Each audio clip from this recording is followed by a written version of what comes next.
Hello friends, today we are going to learn the next part of our lesson Stephen Hawking. Friends, in the last lecture we come to know about the birth date of the Stephen Hawking and the books which he have written and the publicity he got. Now we are going to learn the next part of his life. So listen very carefully. In September 2010, Hawking spoke against the idea that God could have created the universe in his book. The Grand Design. बघा विद्यार्थ्यांना काय सांगितलेलं आहे 2010 मध्ये Stephen Hawking यांनी परत एक पुस्तक लिहिलेलं आहे आणि त्या पुस्तकामध्ये त्यांनी काय केलेलं आहे एक नवीन कन्सेप्ट मांडलेली आहे. ती कन्सेप्ट काय होती? God have created spoke against, म्हणजे याच्या विरुद्ध बोलले ते. कुठल्या गोष्टी विरुद्ध?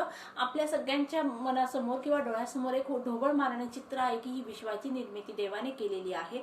परंतु या कन्सेप्ट विरुद्ध स्टीफन हॉकिंग यांनी 2010 मध्ये एक पुस्तक लिहिलेलं आहे आणि त्या पुस्तकामध्ये त्यांनी ही कन्सेप्ट खोडून काढलेली आहे. द ग्रँड डिझाईन या पुस्तकामध्ये त्यांनी विश्वाची निर्मिती देवाने नाही केलेली आहे तर बिग बँग थेअरीमुळे या विश्वाची निर्मिती झालेली आहे अशी कन्सेप्ट स्टीफन हॉकिंग यांनी द ग्रँड डिझाईन या पुस्तकामध्ये मांडली. Hawking previously argued that belief in a creator could be compatible with the modern scientific theories. म्हणजेच या पुस्तकामध्ये त्यांनी मॉडर्न सायंटिफिक थेअरीच्या मदतीने विश्वनिर्मिती ही कशी झालेली आहे बिग बँग थेअरीच्या साहाय्याने त्यांनी एक्सप्लेन केलेलं आहे. आणि विश्वनिर्मिती करण्यासाठी देवाची भूमिका महत्वाची नाही आहे किंवा विश्वाची निर्मिती देवाने केलेली आहे याचा त्यांनी विरोध केलेला आहे. His work however concluded that the Big Bang was the inevitable consequences of the laws of physics and nothing more. आता विज्ञानामध्ये फिजिक्स या शास्त्रामध्ये आणि त्याचे जे नियम आहेत त्यामुळेच विश्वनिर्मिती झालेली आहे आणि त्याच्याचमुळे विश्वनिर्मिती झाली आहे. देवाने कुठल्याही प्रकारची भूमिका या ठिकाणी निभावलेली नाहीये असं त्यांनी बिग बँग थेअरीच्या द्वारे सिद्ध केलेलं आहे.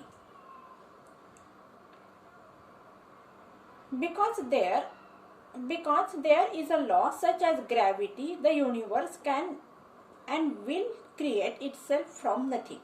आता ग्रॅव्हिटी थेअरीमुळे किंवा गुरुत्वाकर्षण या थेअरीमुळे विश्वनिर्मिती झालेली आहे.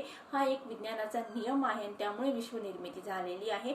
हे सिद्धांत या ठिकाणी किंवा तत्वज्ञान या ठिकाणी स्टीफन हॉकिंग यांनी त्यांच्या ग्रँड डिझाईन या पुस्तकामध्ये मांडलेलं आहे. Hawking said, spontaneous creation is the reason. There is something rather than nothing. Why the universe exists, why we exist. आता spontaneous creation is the reason, म्हणजे ही विश्वनिर्मिती होण्यामागे स्पॉन्टेनियस क्रिएशन म्हणजे काय? स्वयंस्फूर्तीने झालेलं निर्मिती हे एक महत्वाचं कारण आहे विश्वनिर्मिती होण्यामागे. There is something rather than nothing, आणि त्या ठिकाणी काहीतरी आहे. म्हणजे या ठिकाणी आपण why the universe exist and why we exist हे आपण सांगू शकत नाही. आणि ही विश्वनिर्मिती ही स्पॉन्टेनियस म्हणजे स्वयंस्फूर्तीने झालेली आहे. The grand design was Hawking's first major publication in almost a decade. आता या ठिकाणी बघा स्टीफन हॉकिंग यांचं जे पुस्तक होतं द ग्रँड डिझाईन हे काय झालेलं आहे? फर्स्ट मेजर पब्लिकेशन होतं. डिकेड म्हणजे शतकातलं, त्या शतकातलं त्यांचं पहिलंच पुस्तक होतं. Within his new work, Hawking set out to challenge Sir Newton's belief that the universe had to have been designed by God. आता या ठिकाणी द ग्रँड डिझाईन या पुस्तकामध्ये स्टीफन हॉकिंग यांनी सर न्यूटन यांना चॅलेंज केलेला आहे. सिद्धांत मांडला होता सर न्यूटन यांनी की ही युनिवर्स ही देवाने निर्माण केलेली आहे आणि या न्यूटन यांच्या कन्सेप्टला या ठिकाणी स्टीफन हॉकिंग यांनी चॅलेंज केलेलं आहे. Simply because it could not have been born from chaos. आता बघा या ठिकाणी हे विश्वनिर्मिती हे गोंधळामुळे नाही झालेली आहे.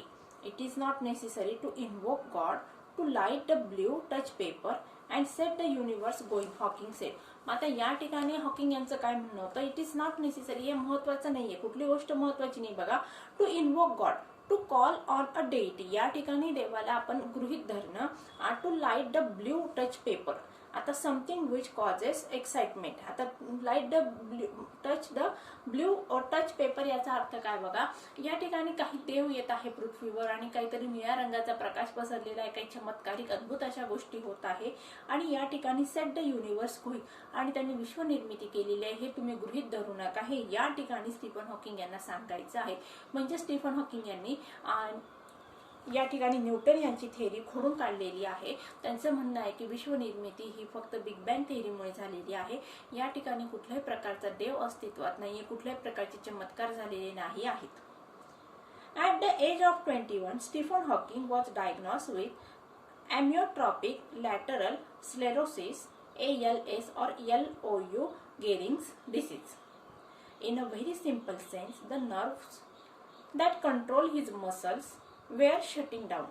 At the time, doctors gave him 2.5 years to live. बघा आता स्टीफन हॉकिंग यांच्या करिअर बद्दल आपल्याला माहिती दिलेली आहे या इथपर्यंत, आणि आता यानंतर त्यांचं पर्सनल जे आयुष्य आहे त्याच्याबद्दलची माहिती देण्यात आलेली आहे. वयाच्या 21व्या वर्षी काय झाले बघा, स्टीफन हॉकिंग यांना डायग्नोज म्हणजे काय, डॉक्टरांनी त्यांना चेक केल्यानंतर डॉक्टरांना समजलेलं आहे. कुठली गोष्ट समजली बघा, was diagnose with amyotrophic lateral sclerosis ALS or Lu गेरिंग्स disease. म्हणजेच डॉक्टरांनी निदान केलेलं आहे. कुठल्या गोष्टीचं निदान केलं की स्टीफन हॉकिंग यांना लू गेरिंग्स नावाचा आजार झालेला आहे. आता त्याच्याबद्दलची माहिती पुढे दिली आहे. In a very simple sense, the nerves that control the his muscles were shutting down.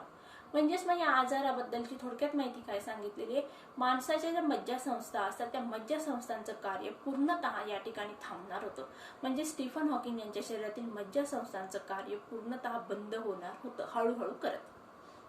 At the time, doctors gave him 2.5 years to live. आता या ठिकाणी ज्याप्रमाणे कॅन्सरचा आजार होतो त्या ठिकाणी 3 स्टेजेस असतात. मग पहिली स्टेज, दुसरी स्टेज आणि तिसऱ्या स्टेजेसमध्ये डॉक्टर सांगून टाकतात की ही व्यक्ती 6 महिने 1 वर्षाचा कालावधी याच्याजवळ आहे. त्याचप्रमाणे मग स्टीफन हॉकिंग यांना डॉक्टरांनी किती वर्षाचा वेळ दिलेला होता, 2-2.5 वर्ष, साधारणतः 2.5 वर्ष आयुष्य तुम्हाला मिळालेलं आहे आणि या 2.5 वर्षाच्या आयुष्याचं तुम्हाला आनंद घ्यायचा आहे असं या ठिकाणी स्टीफन हॉकिंग यांचं निदान डॉक्टरांनी केलेलं आहे. बघूया पुढे. Hawking first began to notice the problems with his physical health while he was at Oxford. आता या ठिकाणी बघा, प्रत्येक व्यक्तीच्या आयुष्यामध्ये शारीरिक प्रॉब्लेम्स असतात, थोडंफार काहीतरी तब्येतीच्या कुरबुरी असतात, पण आपण त्याकडे दुर्लक्ष करत असतो आणि तीच गोष्ट स्टीफन हॉकिंग यांच्या बरोबर झालेली आहे. वयाच्या 21व्या वर्षी काय झाले, बघा काय सांगितलं, ऑक्सफर्ड युनिव्हर्सिटीमध्ये शिक्षण घेत असताना हॉकिंग यांना प्रॉब्लेम जाणवला. कशाचा, त्यांच्या शारीरिक आरोग्याबद्दलची समस्या त्यांना जाणवलेली आहे, पण त्या ठिकाणी त्यांनी काय केले, दुर्लक्ष केलं. बघा, Hawking first began to notice the problem with his physical health while he was at Oxford. On occasion, he would trip and fall. त्या वेळेस काय होत होतं बघा, त्यांना कुठला प्रकार जाणवलेला आहे, ते उभं असतानाच पडून जायचे आणि त्याचबरोबर ऑर स्लर ही स्पीच, बोलतानाच ते मध्येच अडखळायला लागायचे, बोलता बोलताच अडखळायचे. He did not look into the problems until 1963. परंतु आपल्याला जो प्रॉब्लेम होऊन राहिलेला आहे किंवा आपण बोलताना पडून जातो किंवा उभं राहिल्यानंतर आपण मध्येच पडून जातो आणि बोलताना अडखायला लागतो, तोत्र बोलायला लागतो, या प्रॉब्लेमकडे त्यांनी दुर्लक्ष केलं. कधीपर्यंत, 1963 पर्यंत. During his first year at Cambridge. For the most part Hawking had kept this symptoms to himself. आणि या ठिकाणी बघा, हॉकिंग यांनी या इन्फॉर्मेशनची किंवा त्यांना जो काही प्रॉब्लेम होऊन राहिले ते प्रॉब्लेम बद्दलची माहिती त्यांनी त्यांच्या कुटुंबियांपासून लपवून ठेवलेली आहे. But when his father took notice of the condition, he took Hawking to see a doctor. आणि ज्यावेळेस त्यांच्या वडिलांना ही गोष्ट लक्षात आली की स्टीफन हॉकिंग यांना त्रास होऊन राहिलेला आहे, त्यावेळेस त्यांच्या वडिलांनी त्यांना डॉक्टरकडे घेऊन गेले. And for the next 2 weeks, at the 21 years old college student made his home at a medical clinic where he underwent a series of tests. आणि वयाच्या 21व्या वर्षी मेडिकलचा अभ्यास करणारा विद्यार्थी याला त्याचं घर काय करावं लागले, दवाखान्यामध्ये परावर्तित करावं लागलेलं आहे, कारण त्या ठिकाणी त्यांना वेगवेगळ्या टेस्टला सामोरे जावं लागत होतं. कुठल्या टेस्ट, शारीरिक आरोग्याशी निगडीत. They took a muscle sample from my arm, stuck electrodes into me and injected some radio-opaque fluid into my spine and watched it going up and down with X-rays as they tilt the bed.